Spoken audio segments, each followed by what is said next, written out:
Hi all, Jimbo here from TechBuzz Ireland, and today we're going to have a look at the Nexus 6. We actually have it in a couple of days, but due to the time of year, we're only getting around to unbox it now, so we'll go through it rather quickly. And that's the back of the box, just as a photograph of the phone and the storage 32. The box is huge, you think you're getting a tablet. So, onto the phone, and take out the phone there, and we'll show you what else is inside. We get some of the usual USB stock earphones, which you never use, and we get our plug, so they're all the normal, and we get the book here which tells us some information on the device, and another book here which will contain information and our SIM retrieval key.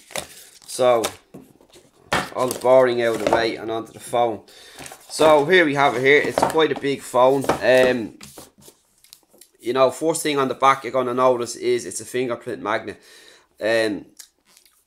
Also, it's not ideal for people who like to text on surface, a flat surface like so. So you might want to get some kind of cover, you know, for that. But anyway, in general, just get a cover to protect the phone. It's not going to stay still. You know, it's going to move around.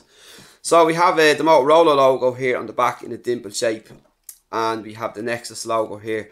You know, the fingerprint magnet might be an issue for some, so you want some kind of lint-free cloth handy at home.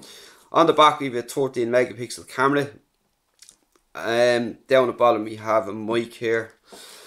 So up on top we have the headphone socket and nano SIM. It takes a nano SIM which you can retrieve with the little small key that you get enclosed in the box. Down the bottom is our USB port, and on the right hand side is our power key and volume toggles, which run quite flush there, so you know they're not going to catch and they're quite easy to use.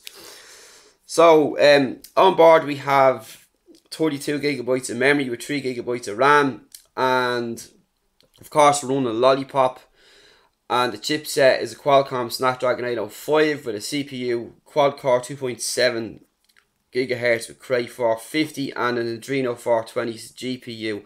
We've no SD expansion on this, which will be a letdown for some. On the front, 2 megapixel camera, and we can also see our speakers here. Now these will gather dirt. You know, there's a gap there between the speaker and the bezel. So that's something to keep an eye on there, because cleaning these out isn't an easy task, and it may interfere over some period of time depending how bad it is. So onto the phone itself. That's it there. We've stock Android on it. It's Lollipop. It's quite quick and it's quite fluid. And multitasking is quite good in it. As you can see here, you can flick through of what you were doing, and you can just swipe across to close them up like so.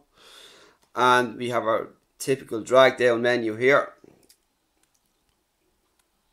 and your quick settings are there, and further on then you can go into your full settings. Nothing new here at all.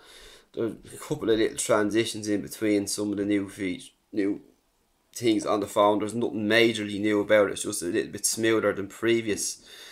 Apart from that, it's fine. The camera I haven't found great. The battery I haven't found brilliant either. But then again, it's a new phone. It'll take a while for that to settle down on a couple of charge cycles. So that's basically it for now. If you have any questions, at Jimbo Ireland on Twitter. You can ask me any questions there. If there's anything you need to know about it. And that's just about it for now. So that's the Nexus 6 at Jimbo's Tech Blog. And thank you for watching.